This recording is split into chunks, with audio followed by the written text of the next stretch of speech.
She knows them all. Well, I'm tickled that we feel pleased that we could pull this off.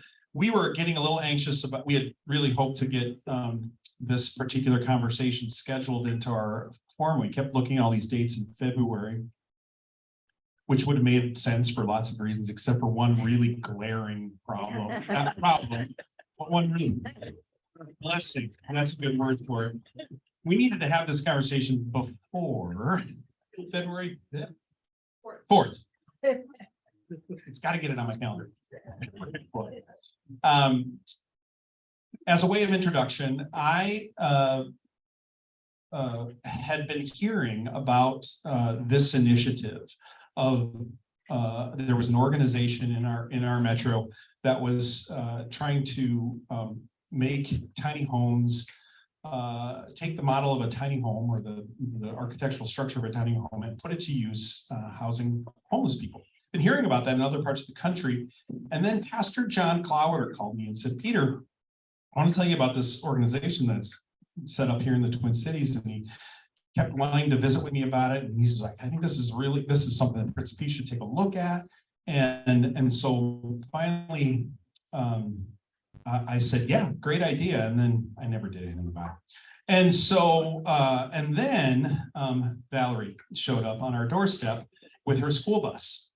And like the second day I was getting to know Valerie and walking around with her a little bit, all of a sudden here comes Valerie with two friends. They came walking up, and those two friends were Gabriel Cloudis and Anne France, the co-founders of Settled. And we met and introduced, and just in a few moments got to hear a little bit, but we said, we're going to sit down and talk about this some more. And their organization was really busy getting the first sacred settlement up and running, which you'll hear all about. And we just didn't have a chance to talk until finally I went and had lunch with Pastor John up in Forest Lake. And he told me a little more, and that just inspired me to dig in and really pay attention to what Gabriel and her organization were up to. And then I went and was invited to go be a part of the celebration when they inaugurated and blessed the inaugural sacred settlement over at Mosaic Christian Community on Wheelock Parkway. And then Gabriel came and sat with me. She found time in her life to tell me her story, and the story of how the work she did as a doctoral candidate at the University of Minnesota, now Dr. Cloudis,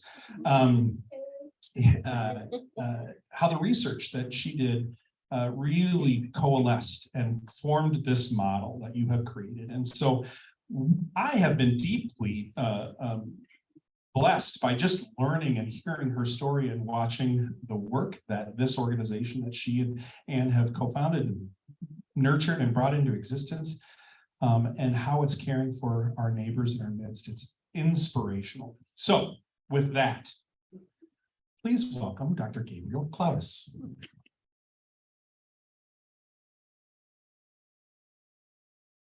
I'm not used to that title. That's nice.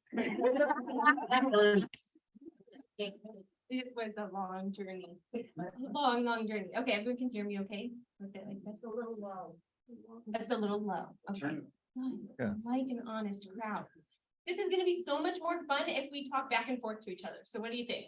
Yes. Okay, good. All right. I'm going to give you a little bit of context.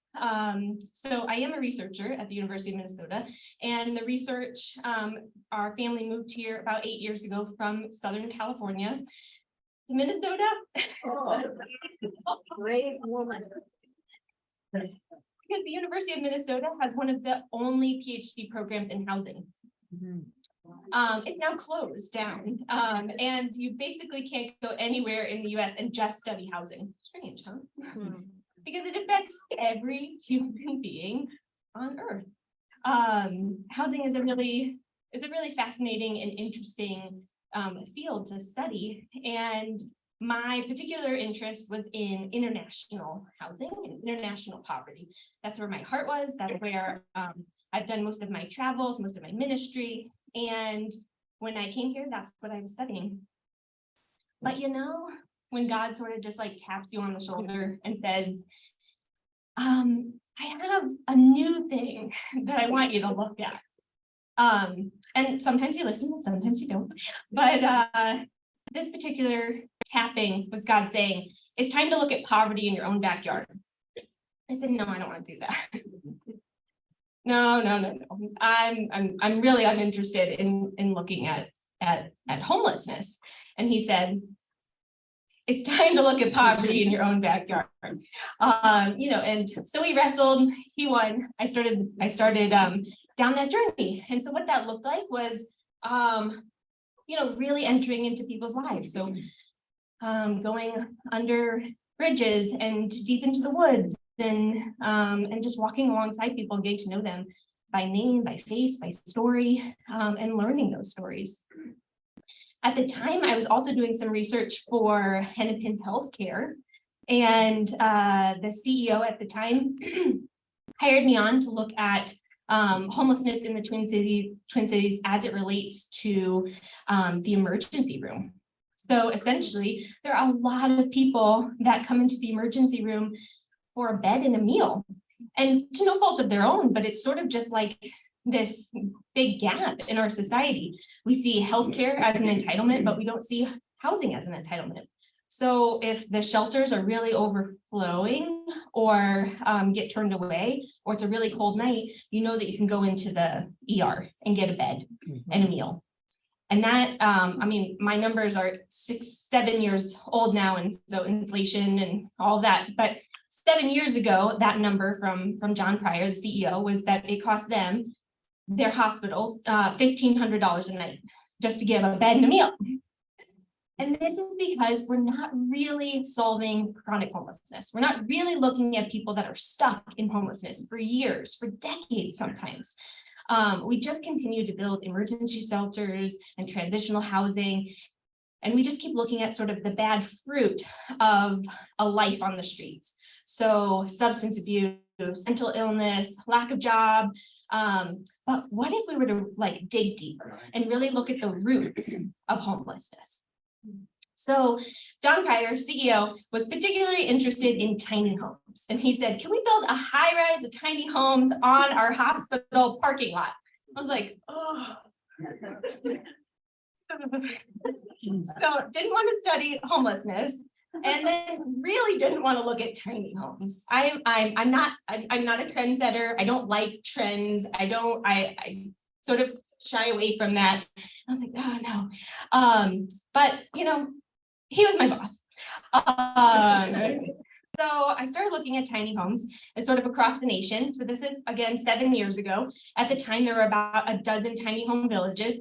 So, you know, 6 homes over here, 8 homes over here, 15 over here, and then 250 in Austin, Texas.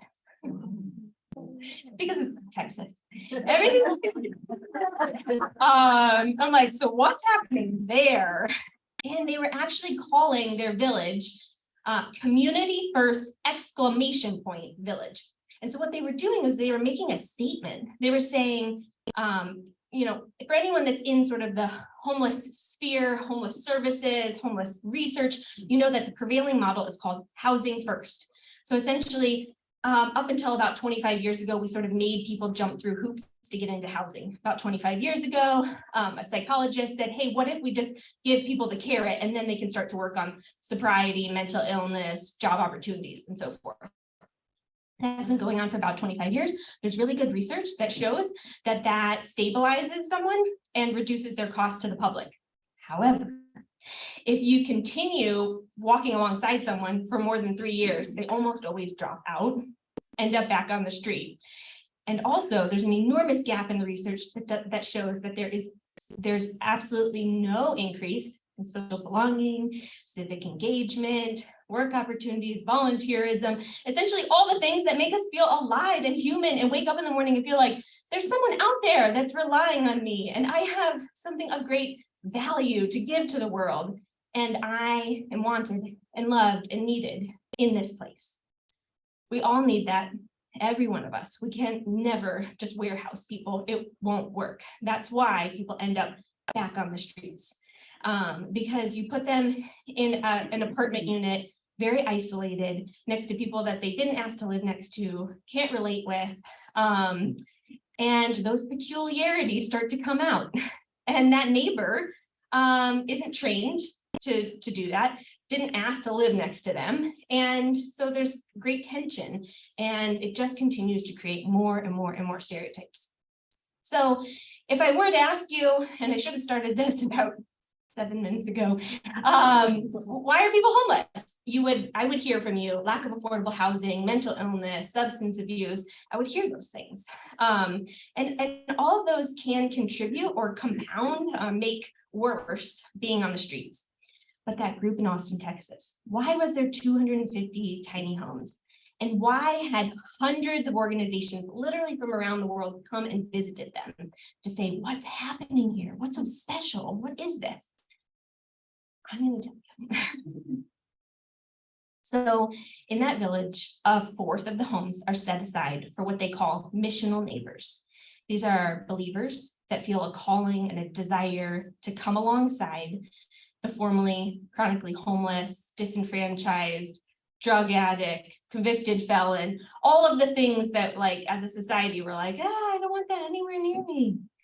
This is a group of people that come and live alongside as an augmentation of family and community. Because what they have learned from their research 25 years ago, the same time that we were doing clinical research for Housing First, this group of believers just started going and sleeping on the streets. They started sleeping on the streets alongside people that have been homeless for years, decades. And what they learned was that there's an experience of a profound and catastrophic loss of family that has led to a profound and catastrophic loss of community. And so it's not, oh, this person has messed up. What have they done to get themselves there? But a larger question of what might have happened to them for this to be the reality. And what we've learned from our own research as well is that every one of our people that are coming out of chronic homelessness have come from very broken backgrounds, childhoods of neglect, abuse, violence. I often share the story of our neighbor Penny, whose mom began drugging her at the age of 2 to pimp her out. Okay, so then we fast forward 50 years and we see Penny holding a sign on the street corner, and all the gnarly thoughts go through our head. Well, she's just going to use this money for drugs. Or I bet she has a nicer house than I do. She's pulling one over on me. Or I know there's social services out there. She can go get services somewhere. I'm not going to roll down my window. Or if I do roll down my window, she's going to jump in and hurt me. Now, I want to share that if any of those thoughts have gone through your head, there is no guilt and no condemnation, because remember, I started this talk by saying, no, God, I don't want to look at homelessness. I had a thought that there was the deserving poor in Uganda or Guatemala, but that if you were in America, you were fine. We had social services, we have churches, we have government, you were fine. But what I have learned, humbly, over the years is that, yes, we do have government and churches and food drives and coat banks. But what people have really, really lost is family. And that doesn't just come from the government. Government can't give a hug, can't give a kiss, can't say you are of great value. And it's not enough to just connect someone with housing and social services. If you want to become home full, you need to be invited into a family. You need to be invited into a home. You need to be invited into that experience of home making, and the cultivation of home.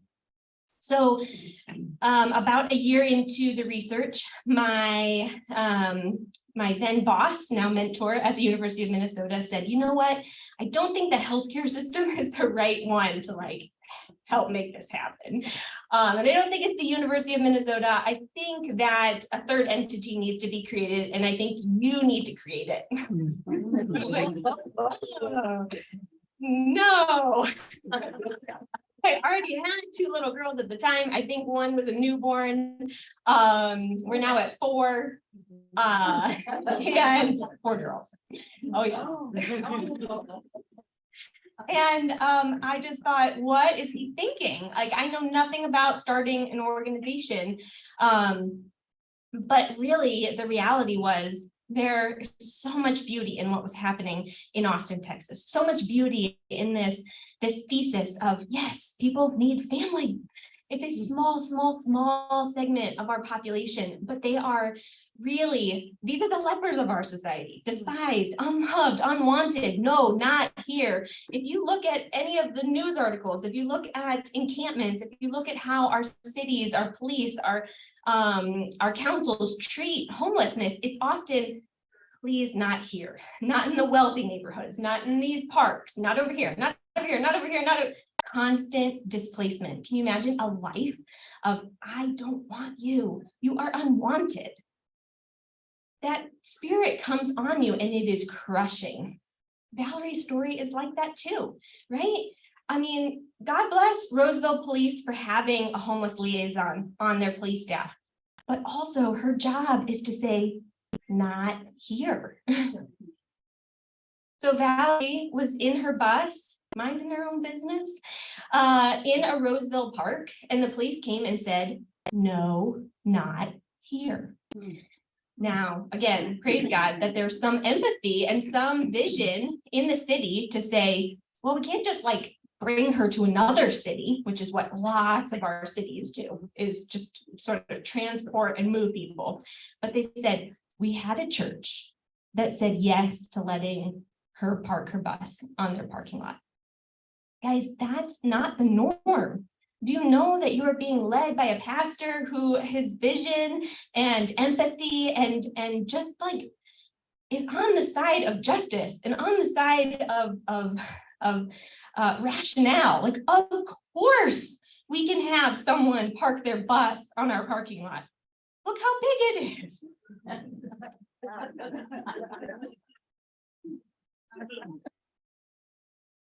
How many churches have buildings and land that's already paid off, that already exists, that already have some caretakers, some good, faithful people that show up every Monday, that Monday, beautiful Monday team? Any of you in here? Love you. Yes. Heart of church, that's the heart of the church, that's the heart of God's church, is that we come together and we each just do our little part. But guess what? God is so cool. Anyone gonna agree with me that God is so cool? Okay, so the number one reason that affordable housing doesn't get built, anyone want to guess? Yes, not in my backyard. No, I don't want that here. Ugh. I don't want affordable housing near me. I don't want that touching my property values. That's going to affect my kids. That's going to affect crime rate. Again, if you've had these thoughts go through your head, there is no guilt and no condemnation. Remember, I too started from a place, but we can all learn. We can all ask questions. We can all be curious. That's the best thing about this, is just being curious, asking questions. Because man, if you study homelessness for even a brief second, you realize it is complicated. It is wicked. It is full of darkness. And I think of Isaiah 61. It is God coming to earth and saying, set the captives free. Like, this is it. This is people in deep, deep pits, alone, isolated. And so what does it look like to extend our hand and say, yes, here, please park your bus here. Oh my gosh, you're going to be such a blessing to us. Has anyone experienced Valerie as a blessing? I have too. She's a lovely, wonderful friend to me, to our family, to my girls. Every time that we say yes to something that feels sort of unknown, there's just such opportunity for our lives to be enriched, for us to learn something. And so your church said yes to a bus on your parking lot. And so that happened over the summer and over the fall. And then I said, hey, Pastor Peter, we have an empty tiny home. Should we show a tiny home?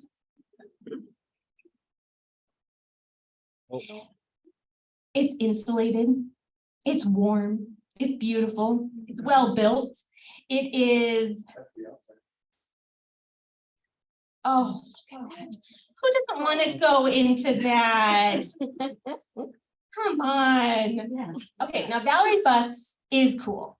Valerie's got some style. It is cool, but not insulated, okay? There was plans to do that, but the winter wasn't coming. And we already had homes built. So part of the beauty of this is that every home can be sponsored and built by a church. And they were. And we just so happened to have 2 homes sitting empty that were both sponsored by ELCA churches. So it just thought, oh, how wonderful would that be if 3 ELCA congregations came together in a radical way to just say yes, a beautiful, wonderful, simple yes to one neighbor in front of them. Okay, I'm gonna go back to that cool, like God is so cool thing. All right, remember that? All right. So the not in my backyard, number 1 reason that affordable housing does not get built. And that's affordable housing like across the board. I'm talking like people that live at 60 to 80% area median income. We don't even want that in our neighborhoods, okay? It's like a struggle to even get that built. But if we're talking about people that live on 0 to 10%, that poorest of our poor of our poor, it's an absolute no. And I will say that that's across the nation. You have neighborhood council meetings, neighborhood engagement meetings, and the neighbors show up red-faced and spitting, and it's just they absolutely not here, and those projects get shut down. That's what happened in Austin, Texas for 12 years as they tried to find land until they went on county land where there's no local zoning laws and they didn't have to have those neighbor meetings. Now, I know, so clever, just so clever. So then we worked with a legal team and we said, well, can we do that here? And they said, oh, Minnesota, no. Very buttoned up. I have been told many times, this is not Texas. We will not be doing a village of 250 tiny homes. Well, it turns out there's only 2 other states that have that provision where you can only build, where you can build on county land without zoning. So that was not going to be our strategy. We had to find another strategy. You must strategize around the not in my backyard because it's going to be there. And so this is where that sort of like aha moment came. And it came down from heaven and we just held it gently and applauded. Essentially, faith communities, churches, synagogues, mosques, their land is protected under a very, very strong federal land use law. I'll tell you the name of it, you'll forget it instantly. It's called the Religious Land Use and Institutionalized Persons Act. Essentially, all that means is that if a church wants to use their land in conjunction with their mission, then that not in my backyard business sort of falls flat. It's amazing, it's beautiful. And also all of the bureaucratic regulations and the regulators, it's not just the neighbors, also cities are like not super keen on being creative. I don't get it. But you know, we hear things like, well, that would take our staff 500 hours to work on. And we're like, you don't have to do it. We have a group of a legal team of land use experts and religious land use experts, and we'll come to you with all the research and all the analysis and show you how this can fit. And they're like, nah. But the Religious Land Use Act sort of almost, I've not met a church that knows about it, and I've not met a city that knows about it, except for St. Paul, because 2 years before we started working with them, they'd been sued under it and gotten a big spanking. They lost in federal courts under the Religious Land Use Act for sort of not letting a church have a day respite center for the homeless in their basement. So it really is, there's a lot of great case law across the nation, including our capital city. So we worked with the city of St. Paul for a couple of years, rewrote a law to sort of show what an intentional community could be on a church land. And then we just planted what we call the first sacred settlement. And so that last picture, what you saw is that settlement. Okay, so if we start to put all these pieces together, it starts to feel like something really doable, right?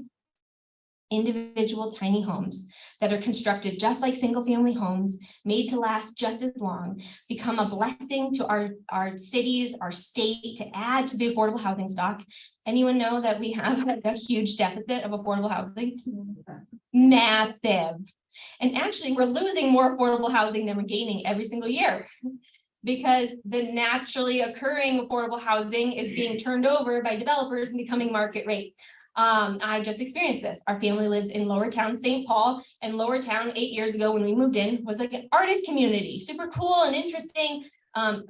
Basically, all the artists have sort of been pushed out at this point and it's very gentrified. We moved last month. So, individual homes that are a fraction of the cost on religious land that can overcome those local zoning laws, and then augment that church community to be the family and the friends and the extended family, so that people are seen, really seen, and invited into something. And then you have intentional neighbors, people that have not experienced homelessness themselves, but feel this calling, desire to live among the poor, to be a good neighbor, to have family games and walks and all of that, such like James and Misha and Avia, who now live here. Can you imagine if Valerie was just living outside by herself? Even if she was living in this tiny home, it's lovely and wonderful, but man, winter is isolating. Even if you are surrounded by family, it can be isolating, right? And so to have a portion of every sacred settlement have intentional neighbors living there is so powerful. That's the key. That's the difference. That's really the secret sauce of what's happening in Austin, Texas. It's not the size. It's not that they're on county land. It's that they have intentional neighbors choosing to live there as good neighbors, not to wag a finger, not to tattletale, not to fix people. Who here can say that they can even fix themselves or their children? Don't you wish your children made different decisions? But you can't. We can't. That is not how change happens. Change happens in genuine, authentic relationships where we feel trusted, where we feel loved, where we feel safe. And so that is what this model is. And so, essentially your congregation is just sort of putting a toe in. It started with a bus, and then we brought 2 tiny homes here, and we said, let's just try it, just as an interim. Very good Lutheran word. We didn't want to use the word temporary, because temporary in the housing and homeless sphere actually means something very specific. It means, hey, you're going to get your life together in 90 days, right? And then you're going to get out of here. So that's what temporary means in sort of our industry. But essentially, interim means let's see what the Holy Spirit's up to, which is so good, right? Like, let's test this, and we should see, is this a good thing? And maybe these homes just stay here until the next church says yes. Let's plant a sacred settlement here, and then we can move the homes there, uproot and replant, right? None of us really know the future, but the intention, the idea is that every church would have a role to play in this. Whether it's saying yes to a bus on your parking lot and starting to build that relationship, or putting an interim sacred settlement here so that those relationships can start to deepen and grow, or maybe something further. There's a role for every church in this, and I see it as the church, his church, really wrapping our arms together to say yes. They say yes to a city on a hill that is just filled with warmth and light and what we're all longing for. We all long for the kingdom of God, right? We're all longing for the kingdom of God here on earth as it is in heaven. And I think that he likes to do it through the poor. I think he likes seeing us turn our heads upside down and say, oh, it looks so different than what we would think. But there's so much to be taught, so much to learn from entering into relationship with people that have really vastly different experiences. And so beautiful to do it with a group of people that really have lost family. And we can be that, we can augment that role. And so essentially, we got the first sacred settlement up and running, And we see sacred settlements sort of across the nation. So there's one in St. Paul. It's just 6 homes. They are permanently placed there. 4 of homes are filled with people that are coming out of chronic homelessness. They've been on the streets on average about a dozen years, coming from sort of middle class backgrounds, engineers, pastors, nurses, just living in the community faithfully. They gather regularly for meals and games and walks. Also, the model is such that we're creating housing that people can afford. So it's a rental model. Everyone pays rent. Valerie, Nisha, James, they pay rent here. Did you know that? It's great. Because then any increase to your energy bill or your water bill is covered by that rent. It's got to be a financially sustainable model for churches to enter into also, right? And then to help people increase their income, we create home goods. After this forum, you'll be invited to go see a little table of home goods that have all been created by people that have come off the streets and are living in a sacred settlement. All just made from like simple materials, beeswax, leather, linen, and it's a way of using your hands, learning a new craft or honing a craft and becoming good at something that's of value that people want. And so that's sort of essentially part of this model. And then that last piece of the model is that there's supportive friends that wrap around people. If you've been on the streets for a long time, almost always, there's a lot of things that sort of have been attached to you and you're dragging along. So, unpaid things or this or that, or managed health problems and so forth. And so if you have a team or a group of supportive friends that will walk alongside someone and help them get to appointments, or advocate for you in different arenas, it starts to help drop those burdens off and really start to shore up a life.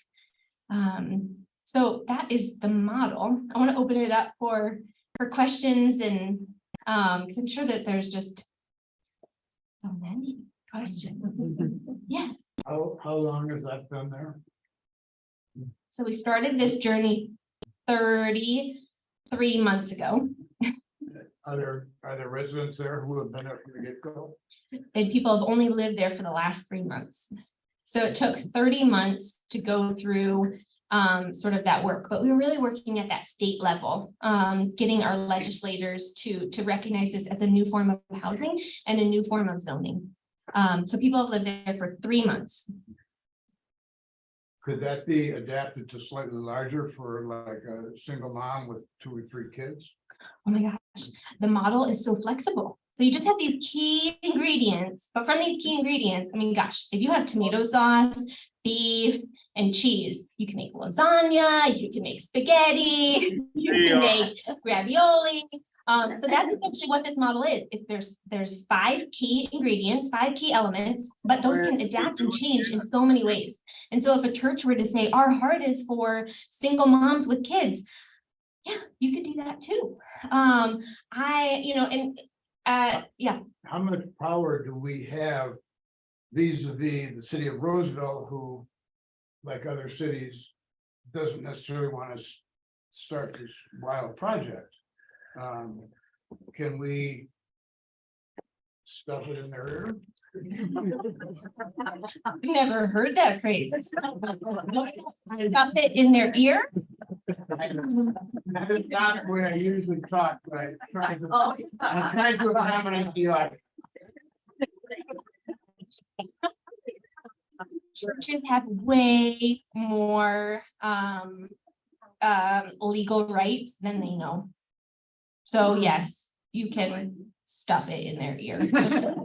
But I want to say this. I do really want to say that we are called and compelled as children of God, followers of Jesus, to love all of our neighbors as ourselves, right? And so we are really uninterested in giving shoving it in the ears of the neighbors and saying, you're gonna just do this I because would we want never to. even consider that if it wasn't a greater good for someone else. No, I totally get it. I'm with you. I think we might be kindred spirits. But what we did in Mosaic, because Mosaic is right in the middle of a neighborhood. I mean, there's just houses surrounding it in every direction. Is that we spent about a year doing Q&As with the neighborhood and inviting them to come and see one of our prototype tiny homes and answering questions and just taking like that fear that's just like enormous that says, like this is gonna affect your, your house values, all of that. And we just started to like answer questions. And over a year, we actually gained the respect and the acceptance of the neighbors. And so neighbors are actually joining in the community meals and the community events and so forth. So I think part of it is also showing the city, showing the neighborhood that this is a good thing. We had all the city council out to the community. We have many advocates within the city at this point. There was just sort of a come and see and come and experience. And so now that they've done that, it's beautiful.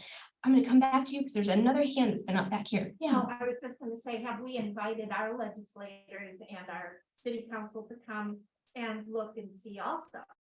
I know that our legislators especially would be interested in what's happening. And I think if there's willingness from Valerie and Nisha, that might be a good step to take, Yeah. especially at the state level. Not much intentional invitation has happened yet.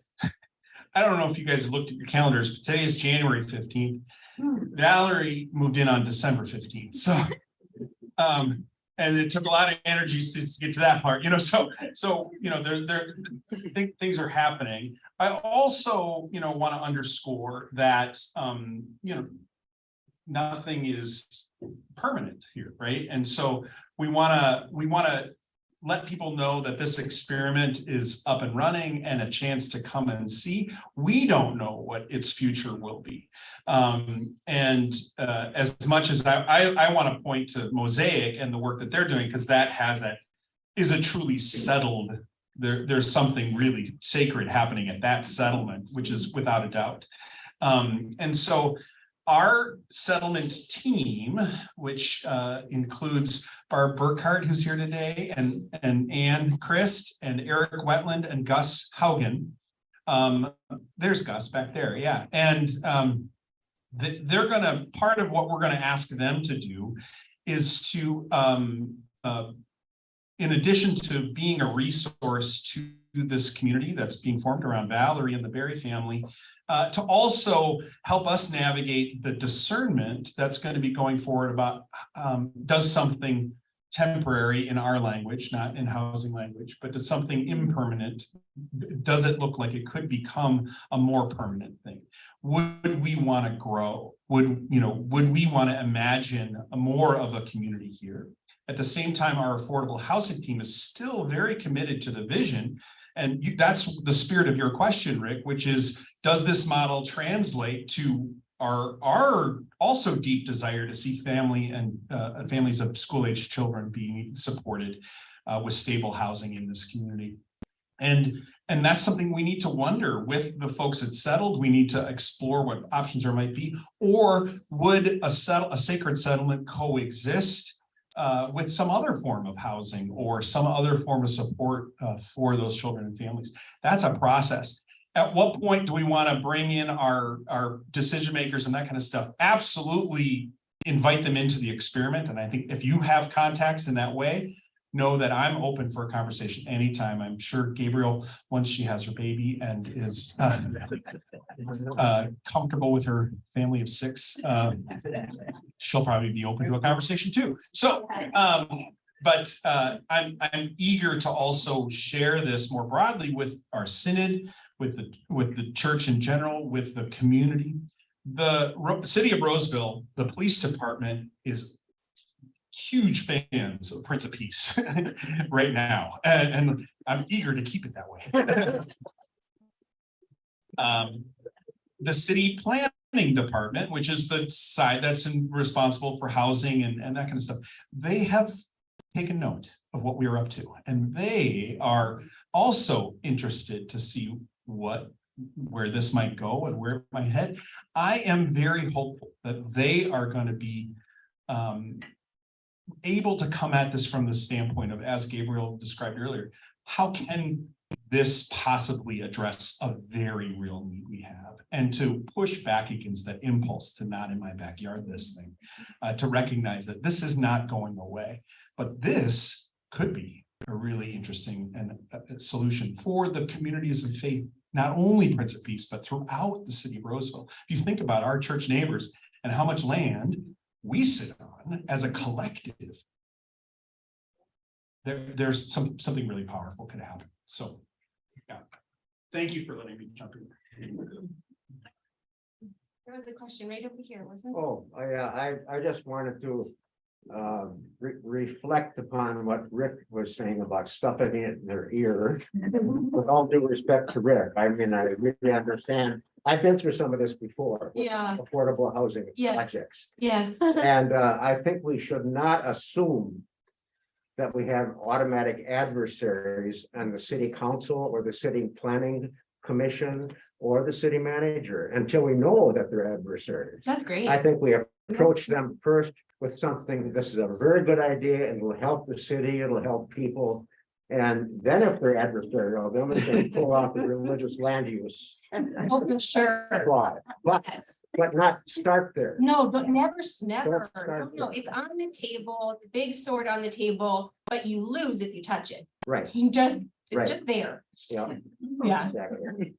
Is the Mosaic settlement maxed out, or are there plans to add more units? to It's that? maxed out. It's maxed Yeah, out. it's 1 acre. And so we just, when we met them, they said, we want to use every inch for the kingdom of God. And we said, well, do it. So we, yeah, it's, I invite you guys, we have a community meal the first Monday of every month. And you are warmly welcome to just come and partake and enjoy that meal and walk around the settlement and see that collection of homes, because they're just sort of tucked away into the woods. It's really, really quite lovely. What time is that on Monday? It's at 6 o'clock, first Monday of every month And where? at Mosaic Christian Community off of Wheelock Oh, Parkway. that's the one, yeah. The one, yeah. Mhm. I just had a question about, like the intentional neighbors. This is like something new. I'm really excited to be a part of. Is there, when you look at a settlement, is there a ratio of residents and then intentional neighbors? And then if a person was interested in becoming an intentional neighbor, what do they do? You got it, Nick? When you start designing your tiny home, the intentional neighbor process is by definition intentional. We want folks to move in, not because they're like really super gung ho about tiny homes, or because they want cheap rent, or because they feel like they're going to save people. So it's a minimum of a 6-month discernment process. And essentially they sort of come to that stewardship team and say, I feel called. I feel really called into this. And so they write an essay or videotape themselves sort of talking about that calling. And then over the next 6 months, sort of participating in the community, and the community really affirming that calling and saying, yeah, we see this. Like, and then there's just lots of resources. We do tons of training at Settled, like an enormous amount of training around poverty, around mental illness, around substance abuse. You know, all of that, because we want to be wise as servants and go in with eyes wide open and be able to really meet the needs of people. And so, you know, just having people sort of go through that and know, like, hey, when you're an intentional neighbor, you probably can't be going through any big major life crises. Like, you really, it's sort of like taking on a side salad of stress in your life. It's not so much in this community because you have Valerie, and Valerie's lovely. And it's sort of an anomaly. But at Mosaic, there's shenanigans, don't you know? And so they're people, they're really like peoply people. And so you just have to be able to have margin in your life to be okay with that.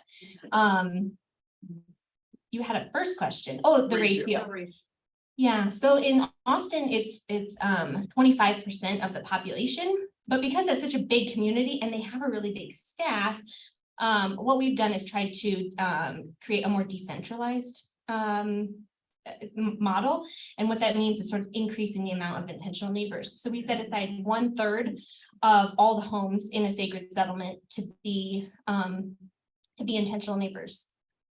And then just one follow, what's the time commitment to like? When you say yes and you're affirmed as an intentional neighbor, typically what is like, what would Settle expect for? Your life. that commitment? That's what Jesus said. Oh, you want to follow me? Okay, lay down that life. There's really no time commitment, but we do say like, if you feel like you already have an exit strategy, this is probably not the thing. So it's sort of like, it's open-ended, but there's definitely, the sort of like a heart commitment. Like this is what our household wants to be doing. And then none of us know what life throws at us. So if something is thrown at you and you got to go help a parent or, whatever, then it's bless you. And we know that God is sending someone else in your place. I'm going to answer this one. Oh, no, you've been waiting a long or yeah. Well, you mentioned that there's training provided for the residents. What group of people provides that training? And where does that come from? Yeah, so Settled sort of acts as like a hub of experts. And so we just sort of scan the Twin Cities, the nation, our network of churches and pastors that have just a lot of wealth and knowledge in different areas. And then we host those trainings so that people are hearing from lots of different perspectives and expertise. So you as an organization organize them, We do. Yep. We organize a lot of training. and that happens once a week, once a month. It happens in seasons. And so, we'll take a collective of people and do maybe like a 12-week training. And so you come every week for those 12 weeks, and it sort of brings you through. We have a sort of a 101 training, and then we have a 201 training. Each one's about 12 weeks Where long. do you do that? Certainly not in the homes. We have done, we started that in 2020, so we did on Zoom. And then when we were allowed to gather again, we would do it at Mosaic at their common house. So they have a common house sort of similar to this one, and we'd always share a meal first and then go into that training. But sounds like a lot of what you've learned is from that Austin, that group.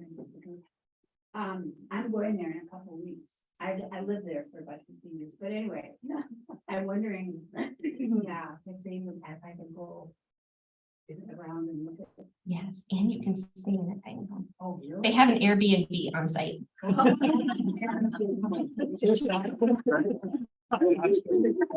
to mention that it's now 500 homes. And soon to be more. And then they've just bought land to expand to 1,900 homes. Texas. They want to completely eradicate chronic homelessness in their community, and they are set to do that. Do they have a series of stories about people who are living in that community? Yes, the most incredible book that is inspiring for this movement is called Welcome Homeless, and it was written by the founder of this movement, the founder of that village. His name is Alan Graham. In Austin. In Austin, yep. So Alan Graham, he wrote Welcome Homeless, and it is just a phenomenal book that walks you through about 12 portraits of people coming out of chronic homelessness. And it will make you shudder and cry, and but really deepen your understanding and empathy. I really recommend that you guys do that as a community. Study that book together and talk about it because it really reshapes the way that you see things. I kind of don't like the discrepancy between like the common houses in the community to be one size and then the size for the homeless to be a smaller size. Mhm. I know there's a later version of the golden rule says to work for others to have what you have. So if everyone has like a one size house, Mhm. it seems like we should be working for the other people to have something the same. Well, Misha, James, and Avia, I don't know if you've seen this, live in the same size house as Valerie. They're Yeah. 3 people. Yeah. So maybe we, Want to clarify the more common houses. oh, common house? Like the neighborhoods around here. There's like, We see the juxtaposition between a home on our campus is a tiny house and a home in Roseville is a 3-bedroom, 2-bath Rambler that, and that's, that the juxtaposition. of Oh, that. sure. And so where Where do is I- that a disconnect? Yeah, I would say sell your homes and give the proceeds, and for every one of your homes, we can build about 20 tiny homes. So please come and see me after this forum about surrendering your home to settle. You know what I mean? I just think that we can all live with a lot less.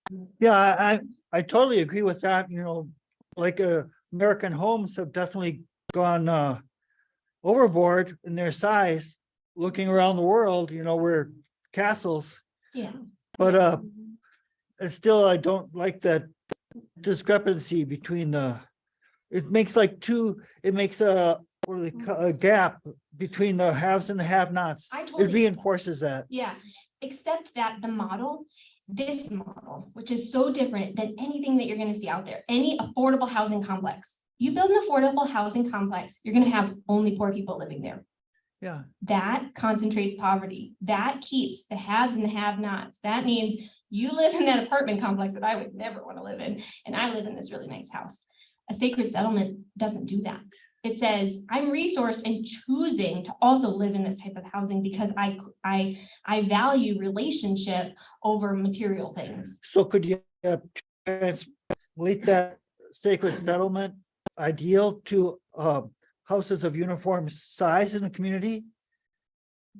I think that's sort of what we're doing. Well, no, we're having still the big ramblers and then the tiny homes.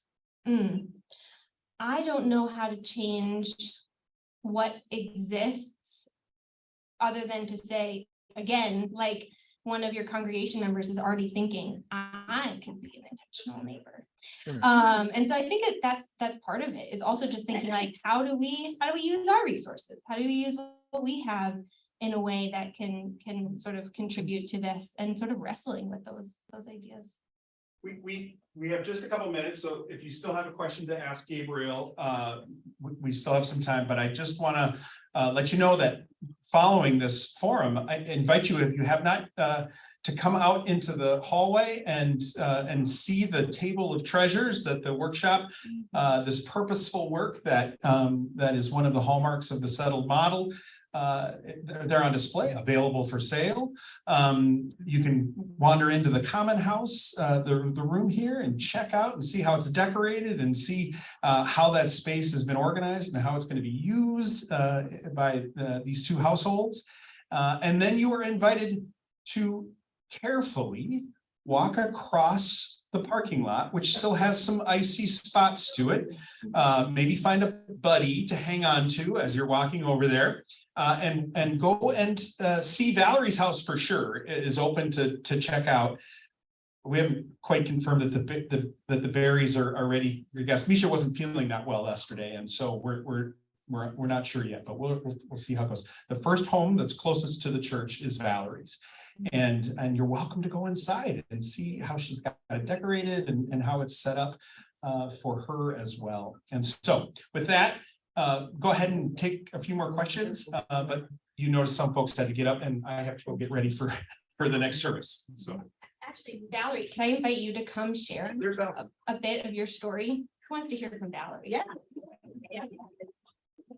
You guys have invited a gem to come and be in your community, which just, I think, shows like how much God just rains down on this place. He is very pleased with you guys. And so he gave you such a lovely gift.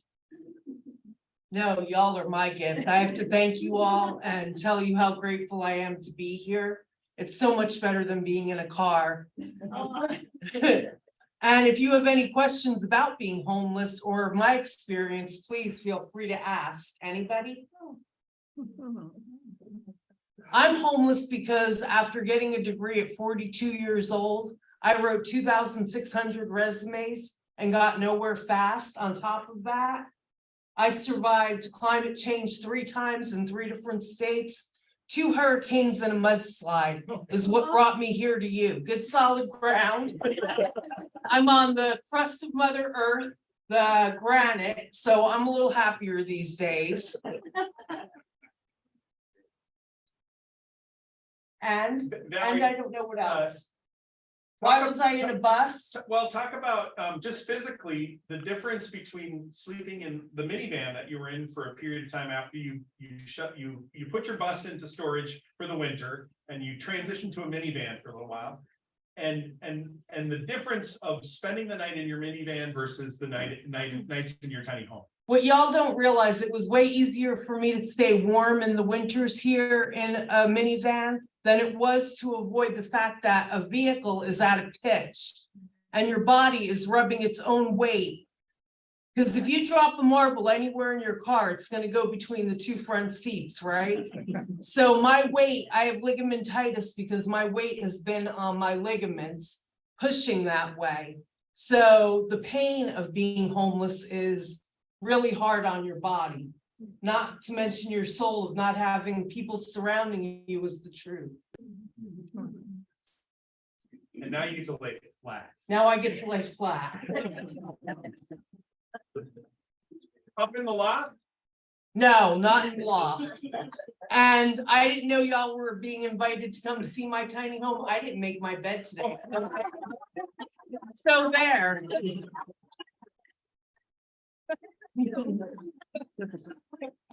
Valerie, how important is transportation in this setup? Do you still have a car? I still have a car. My bus is in storage for the winter. It's gonna get sold off as soon as I can. And I wanted you to know why I had a bus, a 38-foot school bus. I was desperate to put a roof over my head. And in my first career, I was a traveling waitress and I lived in a tiny home bus that nobody wanted. It wasn't a thing yet. It wasn't one of Gabriel's trends. Nobody was trending yet, except for me. And that was 28 years ago. When I was 25 years old, I lived in a school bus. But transportation is pretty important because for me to go to the doctor, I have to go out to Blaine.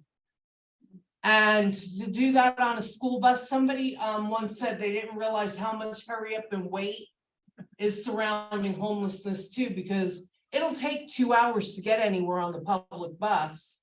You can go anywhere you want, but you better have 2 hours to get there and 2 hours to get back. Never mind the bus fare. Would you mind sharing a little bit about your childhood? My childhood was not a very good childhood. I was short-term. There's a difference. Short-term episodic homeless from the age of 12 to 25 when I got that bus. And now I've been long-term homeless for about 11 years till y'all found me. Or I found you. We found each other. Was this your first time ever when you came to Minnesota? Summer, is it their first time in Minnesota? I've been in Minnesota 6 years now. And y'all have proven the model is wrong of Minnesota nice. Y'all are really Minnesota nice, not Minnesota passive aggressive. The work, looking for work has been very passive aggressive. And first I went nationwide with my degree looking for work, and then I went state by state as the states I was in. I have lived in 6 states and I spent a year in Vermont before coming here. I came here to help somebody's mom move. I was on my way to Atlanta. Came here and fell in love with Dakota land. It's beautiful. And our winters, you fell in love with the winters. Yeah. Well, one of my claims to fame was I never saw winter from the time I was 17 till I was 47 years old. Welcome back to winter. I was a sun seeker. Valerie, you've been in your home for a whole month now.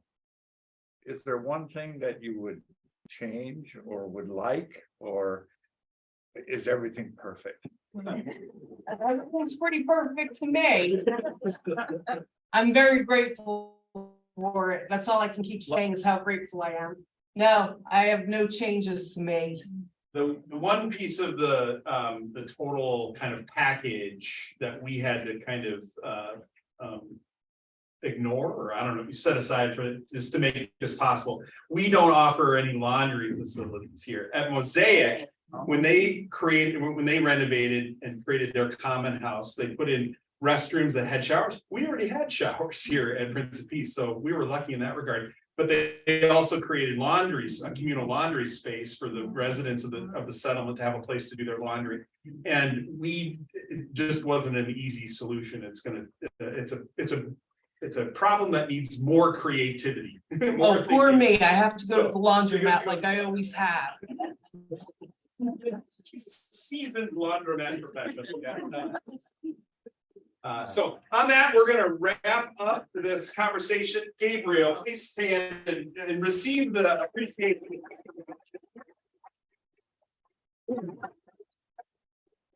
Go check out the house and the table of goodies out there. Wander across if you want to see Grandma's house, and come back at 5 o'clock and we're gonna bless this